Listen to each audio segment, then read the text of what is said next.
we're going to visit how to do the velocity calculations that you had from day 4 of your AMI work. So we're going to go back, and I know that you already calculated those, and some of you already turned them in, but we're going to talk now about how to actually do the calculations. So let's look at number 1. So it says, suppose the polar bear was running on land instead of swimming.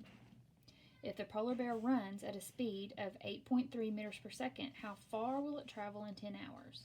So you'll notice I have this underlined right here because that's one of my variables, speed. I'm going to write that down. 8.3 meters per second. How far will it travel? So that tells me I'm solving for a distance. And it is actually running for 10 hours. So when you did the velocity calculations, I'm sorry, I didn't notice that you couldn't have that on your screen. All right, so of these that are written down, when we did the notes together online, you were able to know that velocity was equal to distance over time. Distance is usually measured in meters. Time is normally measured in seconds. And so we were able to put ourselves a triangle together by using velocity here, distance on top, time on the bottom. So when we use this, we need to make sure that the velocity unit matches the distance and the time unit. And so as I'm looking at this right here, this velocity is meters per second. So ideally, I want my distance to be in meters. I want my time to be measured in seconds. But they give me a time to use of 10 hours, which is not going to work because it doesn't match with the velocity that I have. So my first order of business is going to be to convert hours into seconds. So I'm going to say 1 hour is 60 minutes. 1 minute is 60 seconds. That allows me to cancel hour. It allows me to cancel out minutes.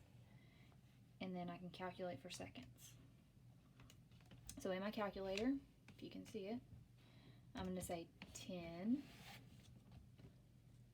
times 60 times 60. That's going to give me a time of 36,000 seconds.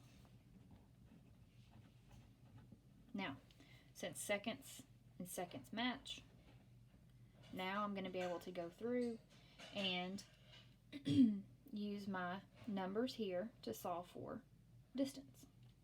So if I go back up to my equation here, distance is going to be, if I cover it up, velocity times time.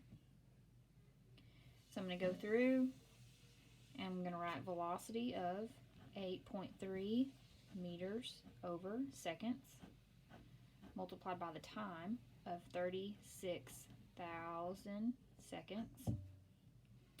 In doing that, these units cancel out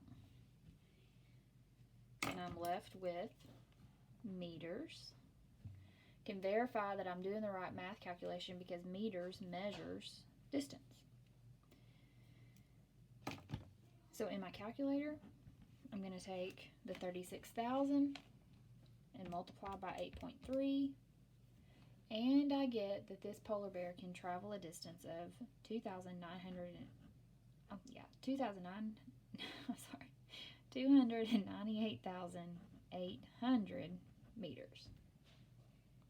Okay, let's go on to number 2. I'm going to follow along here again and just figure out how am I going to answer each question.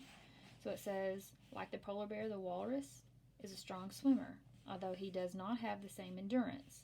For short periods of time, a walrus can swim at an average speed of 9.7 meters per second.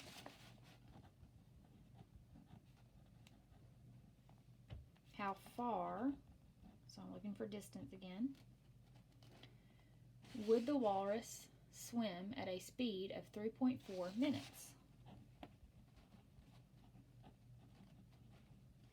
Okay, as I look at this question again, velocity in my time units.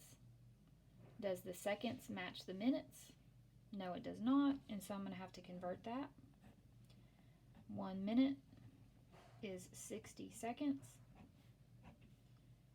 So in my calculator, I'm going to say 3.4 times 60, and that gets me 204 seconds. And just like I did before, if I know that my distance is velocity times time, I have velocity, I have time,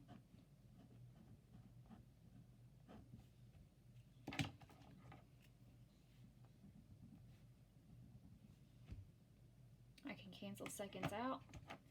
That leaves me meters, which is what distance is measured in. So in my calculator, I'm going to use the 204 times 9.7 to calculate a distance of 1,978.8 meters for the walrus's distance. Okay, so I keep asking you, like, is meters the correct unit for distance and all that kind of stuff?